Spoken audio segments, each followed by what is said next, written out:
Hey, it's Joe Brown, master coach, speaker, and trainer of Mind Strong and Addicted to Success. Now, today we're going to speak into why you freeze up and not commit and follow through with your goals, dreams, and vision.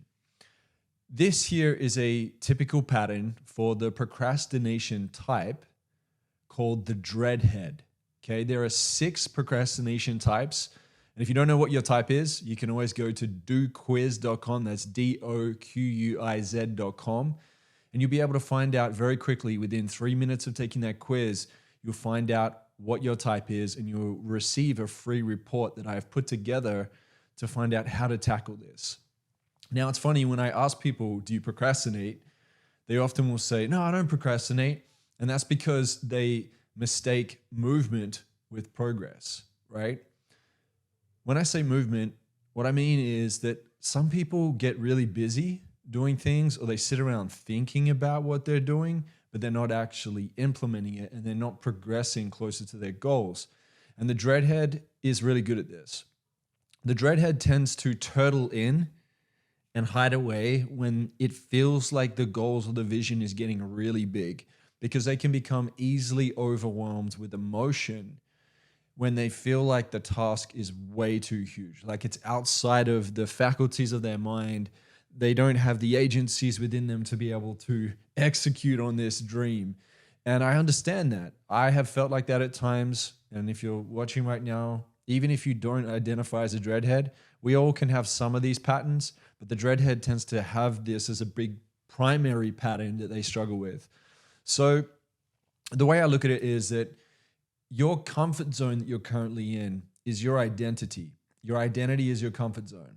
And so if you cast a big vision or a goal or a dream, in order for you to be able to stretch out and meet that, you must expand beyond the comfort zone, which means it's going to really shift your identity when you can do this. And that's a great thing if you're not happy with who you are or the results you're getting right now. That's why it's so important to find out what your type is and then work on repatterning that type. But the dreadhead tends to feel a massive overwhelm. And what I do with my clients that I coach, and I've been coaching for 14 years now, and I see this pattern all the time, right? This is nothing new to me. What I do is I sit down with my dreadhead clients and I sit down and say, hey, look, I know that you have this goal and it's important for you. And consciously, when you tell me you want it, I believe that. But on a subconscious level, what's going on here in the background, below the iceberg, there is a conflict.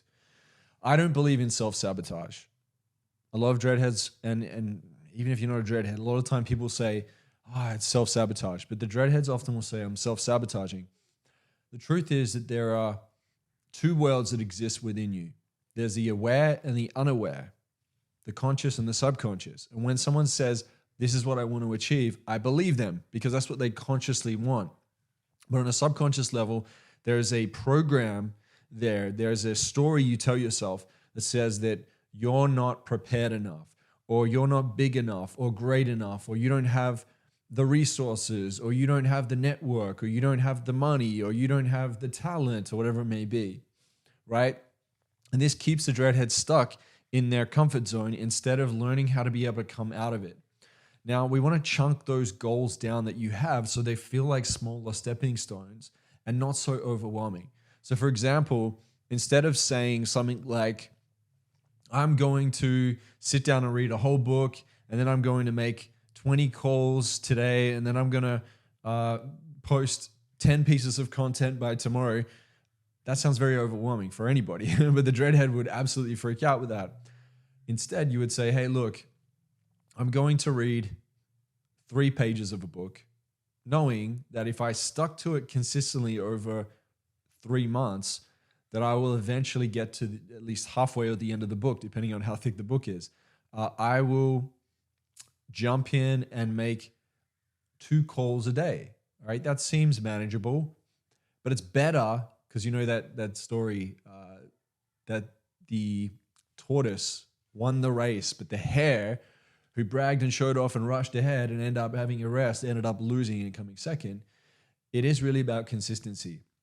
So I teach the dreadhead to be more consistent, chunk their goals down, space it out, and eventually you get to where you need to be. And you don't want to stretch so far outside the comfort zone you feel like you're going to snap and break. You want to just make that progress just bit by bit, inch by inch, habit by habit, day by day, month by month, week by week, or month by month, year by year, to be able to get there. And this is something that if you were to turn around and look back a year later, you'd say, wow. And you connect the dots of your progress. You'd be like, wow, I've done pretty well in my life. A lot of dreadheads don't give themselves a chance to make small steps along the way with consistency. Instead, they stay in their shell for a year straight, and then they are not happy with their life often. And they don't know what it's like to be able to feel the progress and scale and continue to maintain that, right? We want to get to maintenance and then thrive. Often, dreadheads have a mindset of survival. That's why they're self-critical quite a lot of themselves. They're their own worst enemy. They also tend to compare themselves a lot with others. They think that they need to have something perfect in order to feel like it's successful. The obsessive idealist, which is one of the other types, they like to be perfect, but they like to be perfect because they're constantly trying to prove that they're good enough. And so they're always trying to do the extra thing, and they put a lot on their plate. The dreadhead takes things off their plate so they don't have to feel overwhelmed quite often. So I hope that this gives you an understanding of this pattern. There's just a lot to unpack, but it's good for you to know that there is something that's happening on an unconscious level, and the key is to repattern those patterns that you've developed from childhood. Okay, when we're young, we are like a blank canvas. We need to record and get new reference points, and we need to download information and learn from our authority figures, teachers, parents, coaches, whoever it may be, auntie, uncle, whoever, to be able to make sense of the world. And often, if we feel like we are being criticized, or we feel like failure and mistakes are bad, which is a big story for the dreadhead, then we're going to stay in the comfort zone, and we're going to maintain a smaller identity. This is where this term comes from, playing small, right? It's because there's so much more we could be doing. And so I challenge a dreadhead to make small incremental improvements over time. If something feels huge and it scares you, it's better to chunk it down and make it smaller and stick to it consistently than to try and do a huge, huge leap, right? So it's key to be able to manage smaller steps and stay consistent. That's where your growth is going to happen. For some of the other types, they need to make a huge leap so they can feel what it's like to be alive and to feel the emotion of it. Everyone has different ways of reprogramming the subconscious depending on what your procrastination type is. I developed this system 8 years ago, back in 2015. It's 2023 right now. And it's a system that I've run thousands of people through and got amazing results all around the world. And so if you want to be able to learn how to do this, first take the quiz. Go to doquiz.com, take that, and I have training. I have accountability groups. I have workshops to teach you how to become more disciplined, how to master your discipline, how to increase your focus, how to have powerful habits, and how to be able to reprogram this procrastination pattern. And when you listen also to the visualization audios that I've recorded specifically for your procrastination type, and you may be one of the 6, whichever one that is. Everyone is at least one of the 6.